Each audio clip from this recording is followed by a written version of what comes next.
안녕하세요. 26년 배명고 1학년 국어 맡게 된 김현정입니다. 오늘 배명고 내신 출제 경향에 대해서 설명을 드리고 그 다음으로 우리가 배명고 내신을 위해서 어떤 대비 전략을 가져가야 하는지, 아이들은 어떻게 학습해야 하는지 설명을 드린 다음에 마지막으로 저와 대비하게 된다면 제 수업은 어떤 방식으로 이루어지고 있는지, 수업 후 관리는 어떻게 이루어지고 있는지 차례로 설명드리겠습니다.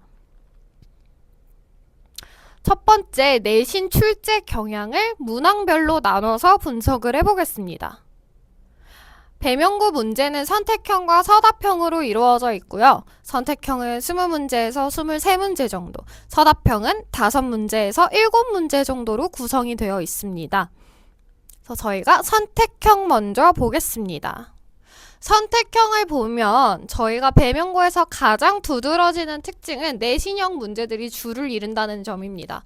내신형 문제라고 하면 학교에서 배웠던 작품에 대한 기본적인 해석, 내용 일치 문제, 서술상의 특징 문제들이 줄을 이룹니다. 그래서 난이도는 비교적 평이한 편입니다. 배점은 3점 정도로 되어 있고요.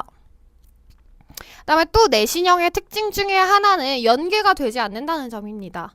한 작품에서 단독으로 문제가 출제가 된다라는 점, 두 작품을 묶지 않고 한 작품 하나의 시로만 서답형 한 문제, 객관식 1번부터 4번까지 쭉 문제를 많이 출제하고 있다라는 것이 특징입니다. 그래서 단독으로 내기 때문에 상세한 것까지도 물어볼 수도 있다라는 점, 다음에 마지막으로 교과서 중심으로 나가고 있다는 점. 그래서 외부 지문 없이 학교에서 배운 내용을 기본적으로 더 충실하게 하는 것이 좋은 게 배명고 국어의 특징입니다.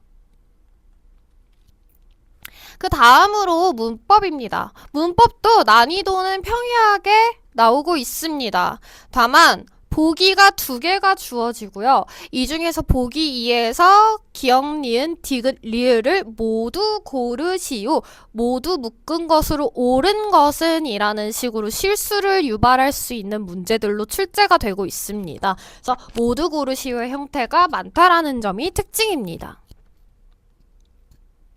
그 다음으로 배명고 국어 선택형에 대한 특징을 조금 더 말씀을 드리자면, 일단 기본적으로 전부 다 교과서 중심의 내용으로 이루어져 있다는 점이기 때문에 그래서 출제 범위도 비교적 좁습니다.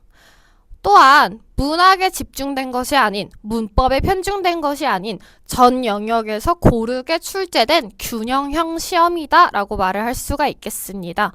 또한 개념 중심으로 문제를 많이 내고 있다 라고 얘기를 하고 싶습니다.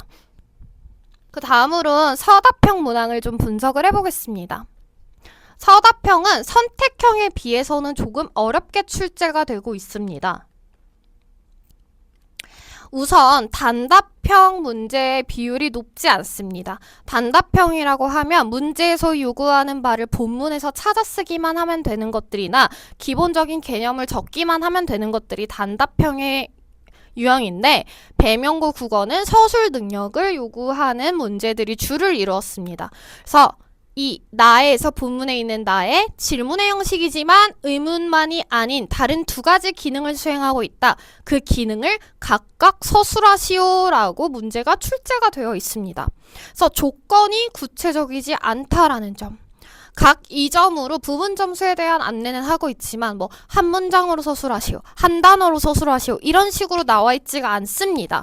하지만 이 문제에 대한 정답 예시를 보자면 이렇게 완결된 문장으로 답지가 나와 있는 점이 특징입니다. 그래서 문장으로 서술하시오라는 조건이 없어도 웬만하면 이렇게 완결된 문장으로 서술하는 것이 감점을 당하지 않는 방법일 수가 있겠습니다. 그래서 채점 기준도 명확하게 나와 있지 않기 때문에 완벽하게 쓰는 게 제일 안전합니다. 그 다음으로 서답형의 특징은 배점이 선택형에 비해서 비교적 높다라는 점입니다. 앞서 말씀드렸던 선택형 중은 보통 3점짜리 문제들이 많았다면 이 서답형은 총 6점입니다. 근데 앞서 봤던 서답형과는 다르게 조건이 비교적 구체적으로 나와 있습니다. 이 조건이 의미하는 바는 전체적으로 시험의 통일성을 고려하기보다는 출제하시는 선생님마다 조금 스타일을 다르게 해서 낼 수도 있다라는 점입니다. 또한 모두 쓰시오, 모두 조건에 맞춰 바르게 쓰시오라고만 했지 개수를 제시하지는 않았습니다. 이 문제에 해당하는 정답 예시를 보면은 정답은 총 4개였었고 각각에 해당하는 부분 점수도 명확하게 나와 있었습니다. 하지만 몇 개 개수가 안 나와 있었기 때문에 덜 써도 안 되고 더 써도 안 된다라는 점이 특징입니다. 배명고 내신 특징에 대해서 말씀을 드렸는데요. 어떤 전략을 가지고 가야 1등급을 맞을 수 있을까요? 첫 번째로 아주 높은 난도의 문제가 없기 때문에 암기는 필수입니다. 그래서 교과 중심으로 나오기 때문에 학교에서 배운 내용에 한해서는 웬만하면 완벽하게 암기를 하는 것이 좋다. 그 다음으로는 암기를 하고 나서 그걸 적용해 줄 수 있는 문제들을 많이 반복해서 풀어주는 것이 좋습니다. 다음에 비교정 서답형이 조금 까다롭고 통일성이 없게 나오기 때문에 시간을 오래 쓸 수도 있습니다. 그래서 선택형에서 비교적 시간을 많이 확보해 놓은 다음에 서답형을 푸는 것이 좋다. 그다음에 서답형을 위해서 완벽하게 완결한 구조의 문장을 쓸 수 있는 서술 능력을 길러놓는 것이 핵심입니다. 마지막으로 모든 내신의 특징이기는 하지만 내신은 학교에서 선생님들이 수업도 하시고 그대로 그분들이 시험 문제를 내는 거기 때문에 선생님들이 평소에 무슨 얘기를 하는 건 잘 귀담아 두는 게 좋습니다. 그래서 그러면 선생님들의 출제 의도를 파악하고 그 부분을 중심으로 대비를 할 수가 있을 것 같습니다. 다음으로 저와 수업하게 된다면 제 수업은 어떻게 이루어지고 있는지 설명을 드리겠습니다. 우선 일주일에 한 번 3시간으로 수업이 이루어져 있고요. 수업을 시작하기 전에 그 전 수업에서 배웠던 개념들을 복습할 수 있는 미니 시험을 진행하고 있습니다. 그래서 시험 후에 아이들이 공통적으로 나온 오답에 대해서 리뷰 간단하게 하고 넘어가고 과제 당연히 검사하고요. 그 다음에 새로운 진도로 넘어가게 됩니다. 그래서 진도에 대해서 설명을 먼저 하고 아이들이 바로 적용할 수 있는지 없는지를 보기 위해서 현장에서 문제도 같이 풀고 있습니다. 앞서 말씀드렸던 복습 테스트에 대해서 설명을 해드리자면 이 복습 테스트의 최고 목표는 이 작품에 대한 꼼꼼한 복습입니다. 그래서 무조건 아이들이 수업을 듣고 나서 그걸 본인의 것으로 만들기 위한 기억에 남는 것을 최우선으로 하고 있고요. 그러기 위해서는 객관식으로 푸는 것보다 서답형이 좋다고 생각해서 시험은 이렇게 서답형으로 나와 있습니다. 그래서 아이들이 학교에서 보는 서술형 문제에 대한 대비도 같이 이루어질 수 있다라는 점. 그 테스트는 단답형으로 서술하는 것들도 있고 문장으로 서술하는 문제들도 있기 때문에 충분한 연습이 될 것 같습니다. 제 수업은 손이 아주 바쁜 수업입니다. 실제로 제가 필기를 많이 하기도 하고요. 이 필기를 아이들이 그대로 따라할 수 있게끔 시키고 있습니다. 그래서 음성으로 한번 듣고 이거를 흘려보내지 않고 손으로 잡아서 이렇게 옮기는 것까지 옮기고 나서는 눈으로도 한 번 더 보게 되겠죠. 그래서 아이들의 기억에 남게 하기 위해서 감각을 많이 깨우는 수업이다라고 얘기를 할 수가 있겠습니다.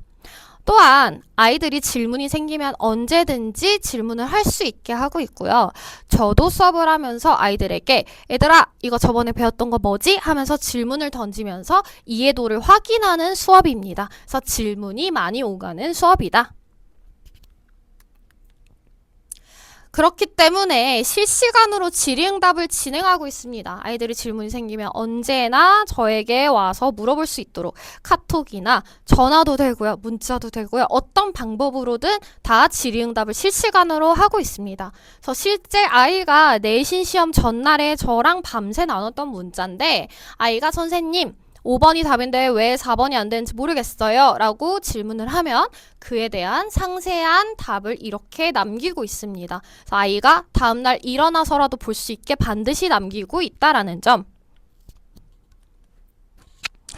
그다음에 질의응답을 하면서도 아이들을 1대1로 면밀히 볼 수 있는 부분은 조금 한계가 있기 때문에 클리닉도 일주일에 한 번씩 진행을 하고 있습니다. 그래서 클리닉 안내를 위한 문자 예시고요. 여기는 학생들 개별적으로 제가 어떻게 관리하고 있는지 관리 시스템인데 성적 기재하고 아이들 과제 어떤 식으로 이수했는지 어디가 안 되어 있는지 추가로 어떤 과제들이 나가야 되는지 이렇게 꼼꼼하게 기입을 하고 있습니다. 그래서 클리닉은 시험 미통과한 학생 당연히 필수고요. 과제 완수하지 못한 학생들도 당연히 필수입니다. 또한 제가 수업을 하면서 개인적으로 보충이 조금 필요하다고 판단되는 학생들도 불러서 면밀히 보고 있습니다. 그래서 아이들에게 뭐가 부족한지를 찾아주는 시간이기도 하고요. 미리 찾았다면은 그걸 어떻게 보완해야 하는지 1대1로 조금 보완하는 시간이 될 수도 있겠습니다. 그래서 아이들의 성향에 맞춰서 조금 더 자세하게 볼 수 있는 시간이기 때문에 클리닉은 저는 반드시 필요하다고 생각을 합니다. 또한 당연히 희망하는 학생들도 언제나 환영입니다. 그래서 지금까지 이제 내신에 대해서 설명을 먼저 드리고 그 다음에 저와 어떻게 대비해야 하는지까지 말씀을 드렸는데요. 이렇게 하시면 1등급은 문제 없을 것 같습니다.